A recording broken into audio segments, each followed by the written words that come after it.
Hello বন্ধুরা, welcome back to my channel. তো আজ একটা নতুন ভিডিও নিয়ে চলে এসেছি। তো ভিডিওটি দেখতে থাকো, অবশ্যই ভালো লাগবে। তো এই যে শাকটা রান্না করছি, শাকটার নাম কি তোমরা অবশ্যই কমেন্টের মাধ্যমে বলবে, আর আমি বলবো না। কমেন্টের মাধ্যমে তোমরা অবশ্যই বলবে। দেখো শাকটা ভালো করে কুচিয়ে ধুয়ে নিয়েছি, ধুইনি এখনো, কেটে নিয়েছি ভালো করে। তো এখন আমি চলো ওইদিকে দেখো। তো এখন শাকটা কড়াইতে দিয়ে দিলাম, একটু হলুদ দিলাম। এখনো কিন্তু আমি জল দিইনি, আর গ্যাসটা অন করাই আছে, স্লো করে রাখা আছে। লবণ দিয়েছি, আর এবারে একটু জল দিয়ে দেবো। পেঁয়াজ দেবো, একটু পেঁয়াজ কুচি, তারপরে একটু জল দেব।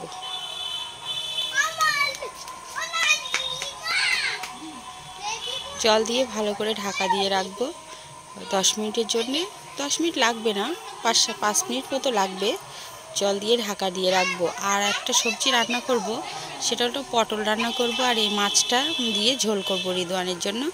রিদওয়ানকে তোমরা তো সবাই চেনো। তো দেখো এখানে শাকটা প্রায় গলে এসেছে, আর এই ভালো করে ঝোলটা শুকিয়ে নেব।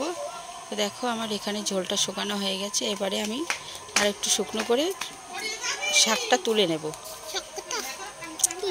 এবারে আমি তুলে নিচ্ছি একটা পাত্রে, একটা বাটির ভিতরে তুলে নিলাম। নেওয়ার পরে আমি এবার ফোড়ন দেব। তো ফোড়নের জন্য আমি এখানে কড়াইটা ভালো করে শুকিয়ে নিলাম, নিয়ে তেল দিয়ে দিলাম। তেলের ভিতরে আমি কি দেব, অল্প কটা 5 ফোড়ন দেব। তো একদম সামান্য পরিমাণে দিয়েছি 5 ফোড়নটা। 5 ফোড়নটা দিয়ে পেঁয়াজ কুচি আর কাঁচা লঙ্কা কুচি দিলাম, দিয়ে ভালো করে একদম লাল লাল লাল লাল করে ভাজা করে নেব। আর হ্যাঁ বন্ধুরা, ভিডিও দেখছো কিন্তু লাইক করছো না, অবশ্যই মনে করে একটা লাইক করে দিও, ভালো লাগবে। পাশে থেকে অবশ্যই পাশে পাবে। আর অনেক দিন 1-2 মাস মতো প্রায় আমার স্ট্রাইক পড়েছিল, তো ভিডিও ছাড়তে পারিনি। তো তার জন্য সবাইকে সরি। আর এখানে দেখো পেঁয়াজটা লাল লাল হয়ে যাওয়ার পরেই শাকটা দিয়ে দিয়েছি। আর সত্যিকারের কথা বলছি, শাকটা এত সুন্দর টেস্টি হয়েছে, সে তোমাদেরকে না বললে নয়। এত সুন্দর হয়েছে। মাছ মাংস ছাড়াও কিন্তু শাক ভাত খেয়ে কিন্তু দিন কাটানো যায়। তো সেটাই আমি তোমাদের কাছে শেয়ার করলাম। তো দেখো, আর এটা রান্না হয়ে গেছে, নামিয়ে নেব। নামিয়ে নেওয়ার পরে আমি দুপুরে খাওয়া দাওয়া করে নিয়েছি। তো যেহেতু আমি ভাবছি যে একটু ডায়েট করি, তার জন্য এখানে 100 গ্রাম মতো টক দই নিয়েছি, নিয়ে 1 চামচের মতো চিয়া সিড দিয়েছি। চিয়া সিড দিয়ে আমি প্রায় 10 মিনিটের মতো ভিজিয়ে রাখবো। আর তার ভিতরে দেখো চিয়া সিডগুলো ভালো করে ভিজে যাবে। তারপরে আমি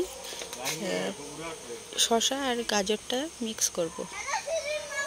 তো এখানে দেখো শসা আর গাজরটা একসাথে মিশিয়ে নেব। তো দেখো এখানে এটা মিশিয়ে আমি কিন্তু এটা বিকালবেলা খাবো। এটা মিশিয়ে নিচ্ছি, নিয়ে আমি দুপুরে ওই শাক ভাত খেলাম।